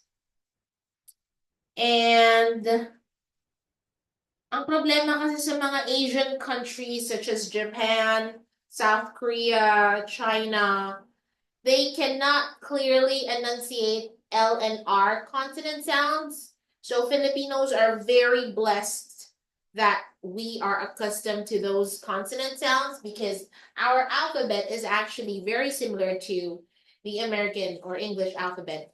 But the thing is, wala silang L and R. Hindi dahil pakat sa L and R. Wala talaga sa alphabet nila. That's the reason why they have a hard time when they're speaking English. Okay. Well, I'll give you the list of things that went right. He gave reasonable range of linking words such as actually, as a result, gumamit siya ng ganyang linking words, wherein it was discussed earlier that linking words or transition words are very important for the coherence of your answers. Maganda naman gumamit ng linking words. That's why he got plus points for that. Grammatical constructions are used well to introduce ideas, such as by having a hobby, by doing sports. So, hindi niya ginamit yung parroting. Okay? Conveys ideas and opinions effectively. Pero parang questionable yun. Effectively because nasagot niya naman, hindi nga lang to the point na makaka-9 siya kasi nga he did a lot of things wrong. Okay. Next, pronunciation is generally clear and uses stress and intonation to convey meaning. Now, what are the things that he missed out doing? He talks for an extended period. Yun nga yung sinasabi ni Rona kanina na off-topic na yung sinasabi niya. Dahil minsan, ang dami na niyang sinasabi, right? Occasionally loses coherence because of hesitation and repetition. Excessive use of the following words: well, like, cause, and yeah. Alright, so ginamit niya yung word na well, like, tsaka yeah as fillers. Kung gusto niya maiwasan yung dead air, kaso nga lang nagamit niya as fillers yung mga words na yun. And it's very much discouraged to use the word yeah. Just say yes. Kasi very informal ang yeah. Remember, you don't have to be too formal in the speaking test, but also make sure that you're not too casual. You have to find the balance between being too casual and too formal. Does not demonstrate awareness of register or style and uses very informal words like gonna and wanna. Has a flat intonation as a whole and syllable time speech resulting into mechanical rhythm. So, may pagka-monotonous yung speech niya. Iisa lang yung tono, it doesn't have variation of tone, and definitely it sounds boring. Parang kung hindi ka examiner, di mo lang talaga siya kakausapin, right? Kasi medyo mahirap siya kausap. Yan, mispronouncing words such as wall. Parang while, naging while. Yung leisure, naging lure. And then yung lots, naging louds. So, very obvious yung mga pronunciation mistakes niya. But now I'm gonna let you watch a sample video of a person who got a 9. We've been talking about a well-known person you like or admire, and I'd like to discuss with you one or two more general questions related to this. Let's consider first of all famous people in your country. So in Malaysia, what kind of people become famous? In Malaysia, definitely the politicians and also some actors and actresses are very famous among Malaysians. So what about in the past? Is that the same as in the past? Were politicians and actors and actresses always? I think definitely in the past, if we're talking about the 50s and 60s, movies were the #1 communication tool between villages or towns. So the people definitely knew actors and actresses better than the politicians. Compared to now, you have TV and news where people follow politicians' personal life more than an actor or actress. Because in many cultures, quite the opposite has happened, where politicians used to be quite well known, whereas nowadays movie stars, television stars are more well known. What do you think about in the future? Do you think that that's going to continue? Politicians will continue to be? I think definitely in the future, because the world is becoming more globalized, Malaysians would I think, have a tendency to be exposed to more international programs, and they know more international celebrities compared to the local actors and actresses or local politicians. So we would follow international politics, maybe American or British politics, or even the models or actresses internationally. Well, let's talk about celebrity culture. Often famous people are used in advertisements. Can you give me some examples of that? Yeah, famous people like actors and actresses are used in advertisements, and especially sports celebrities like Tiger Woods or Roger Federer promoting sports equipment or sports shoes or clothes. Other than that, I think it's more models and actresses that sponsor perfume and clothes and And is that always true that whatever profession they're involved in, that's the kind of product that they tend to promote? I don't think that's true, because a lot of celebrity actresses support perfumes and support clothes whereby actually it should be models that do it. But isn't that sort of glamorous kind of side of Hollywood that they can try to bring to the public? I suppose that's what they're trying to do, the marketing. The people who are marketing the product are trying to bring in the glamour that celebrity holds. But yeah, I suppose a celebrity, they do have that grasp over, people's mindset and what they should buy, the consumerism. Now you're talking about their influence Yes. on the consumer. What about on the young? Do celebrities, do you think, produce negative effects in our youth? Definitely, I think they do. As you can see, like lifestyle and health, celebrities are becoming thinner, models and celebrities. And when you open a magazine, young girls would be exposed to thin models, and they think that that's normal for them to be thin, and that could cause them to go into anorexia, bulimia, or unhealthy practices, because they think being thin is the norm, whereas being healthy and being normal bodied is actually the norm. Now, what about young boys? Do you think that celebrities can have an influence on young boys? I think most definitely. I think young boys could be influenced in a way materialistically, like they would want the big car that the celebrities drive, and they want the bling, and they want all the cool gadgets and tools that there are out there, and it could make boys realize that materialistic things are the only way to happiness. Now, what about public opinion? How might celebrities be used to influence public opinion? Celebrities are used actually to, like, if you can see PETA, the protection of the endangered animals, they use celebrities to get to the public. There's like this promotion where they get celebrities to go naked to show that animals are stripped, especially like seals and foxes and all that, for their fur. And it strikes a chord because it's a celebrity. Oh, that person's doing that. Let's look at the poster. Oh, what's the message? Okay, I get it. Yeah. Well, thank you very much. That's the end of the speaking test. Thank you very much. All right, so as you can see, the woman got a 9, right? So now that you can compare the two, a band 6 and a band 9, what do you think your score could be if you undergo an interview? Take this time to evaluate yourself. Okay? But first, let's talk about what did she do to get a 9? Obviously, she was fluent.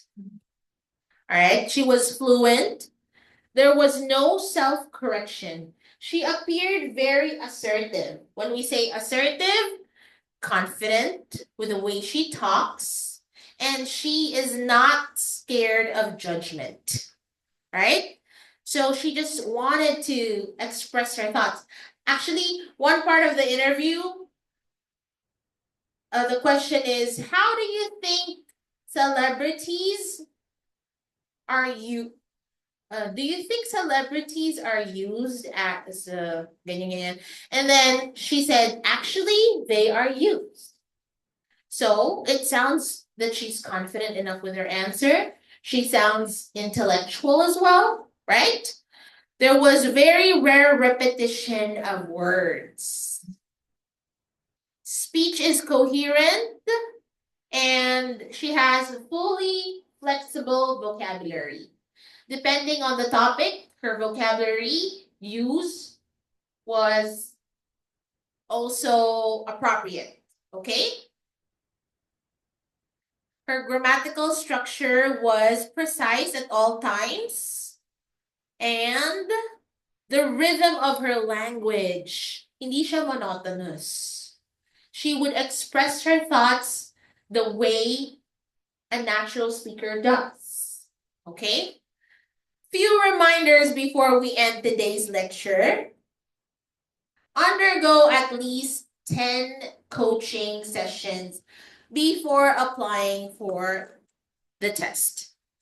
I'd like to remind, especially the ones who came late today, that the coaching session is tomorrow, starts at 9 a.m. But again, I'll be here until 12:30 if you feel like we have time for the coaching session.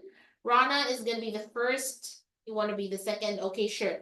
It's just going to be a 15 to 20-minute session with a score and an evaluation after your interview. Okay? Why is it important for you to attend at least 10 coaching sessions? Ang tagal ng 10. 2 months lang ako dito, ma'am. So, in 2 months, you'll be getting 8 coaching sessions at least. So, in order for you to build familiarity with the interview, you need to undergo it repeatedly. Because repetition and undergoing the same feels of the interview will prepare you for the actual interview. That's the only way. And of course, we're here to assess your weaknesses and your strengths and give you tips and strategies on how you can further improve your interview. Because speaking subtest is going to be conducted live. You will be assessed by a real examiner, and definitely that person is a native speaker. Kung Filipino man siya, you won't notice it because you will only be speaking in English. Attend minor lectures related to speaking, such as this one, and pronunciation lectures, if you feel like pronunciation is one area that you need to work on. Okay? Attend grammar lectures, especially a lot of candidates have, hindi ko naman sabing problem, pero isa sa mga weaknesses ng mga candidates is their grammar. If you were able to get an orange book, please review it. Yung mga early na nagpunta dito last time na may event, I guess you guys had a yellow or orange book. Practice answering speaking task cards. Every time there's a speaking lecture, we attach a file or a link for you to access the list of questions that are collected in one PDF file. Expand your vocabulary. That's very important. Watch English movies and TV shows. Be confident on your preparations. Start strong and finish strong. And of course, don't just aim for the band score na required sa inyong establishment or ina-applyan or school na papasukan, aim for a 9, right? Why not? But before you aim for a 9, make sure that ang level mo, for example, your level is a band 5. Aim for a 6 or 7. And then, sa susunod na magta-take ka ng exam, if ever na na-expire na nga after 2 years yung IELTS, saka ka na lang mag-aim for a 9. At least, pag nandun ka sa ibang bansa, masasanay-sanay ka na mag-English, right? Realistic lang tayo sa mga goals natin, guys. Okay? So, do you have any questions before we end today's lecture? Sa mga Zoom participants, if you do have questions, please let me know on the chat section, chat thread.